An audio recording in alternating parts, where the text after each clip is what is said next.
Hi, my name is Berkaya Jean, and my speech is about mental health in the workplace. Just think about it, waking up every morning and feeling anxious about going through a daily struggle at work. For many, this is not only a fleeting thought, but a reality faced every day.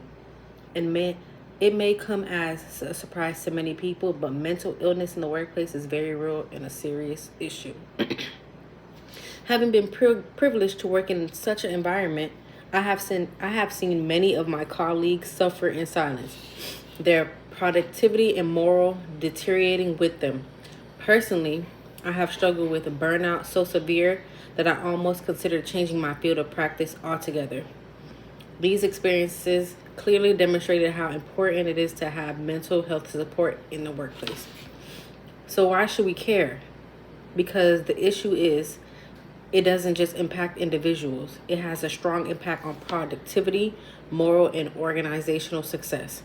It is also a cross cutting problem that affects interns, employees, middle managers, and seniors leaders alike.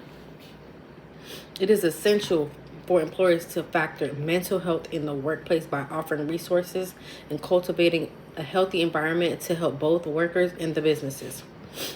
First, I will discuss the issues related to mental health that employees have to deal with. Then I will explain the solutions and finally the possible counter arguments. I will also assist us in painting a picture of what the future could be like depending on action or lack of it. Let us start with the intensity of this problem. Psychological disorders are common yet underaddressed in organizations. Depression and anxiety alone in the global scale contribute to loss of nearly $1 trillion annually. Also, several workers complain that they do not have a place where they can share what they are experiencing. Terrible. Adding to this stigma, a study conducted in Great Britain by Mind revealed that 60% of employees would not disclose a mental health issue to their employer because they fear that they will be judged or lose their jobs. But it is not in there. The struggles are not limited to the employees. They affect the entire organization and result in more time off work, lower output, and high attrition rates.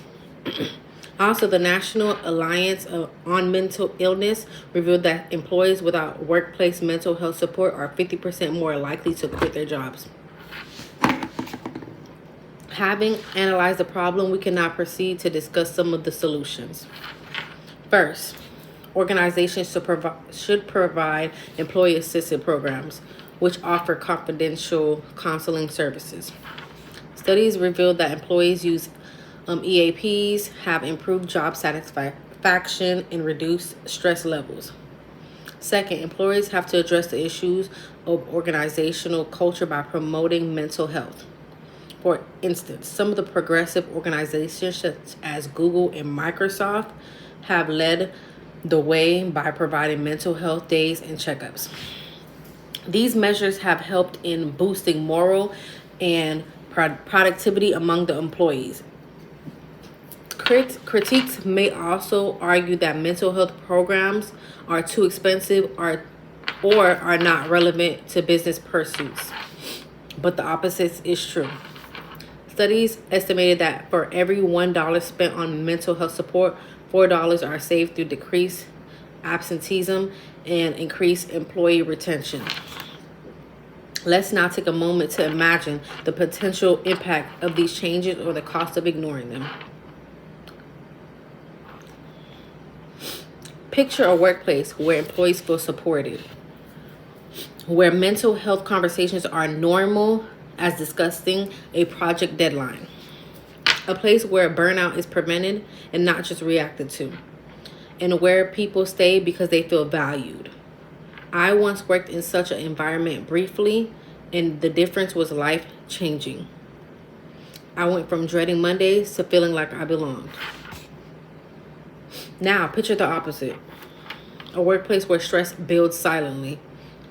Moral is low, and the people quit because of the work, but of the lack of support. This is not hypothetical because it's happening all around us. The choice is clear. To conclude, workplace mental health matters, not just for the individuals, but for the success of the entire organization. By providing mental health programs, breaking stigma, and encouraging open dialogue, we can build stronger, more supportive workplaces.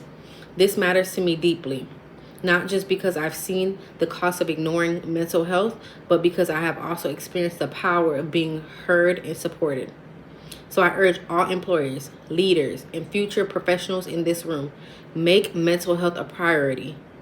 As author Brené Brown said, connection is why we're here. It gives us purpose and meaning to our lives. Let's build workplaces that connect, support, and uplift. Thank you.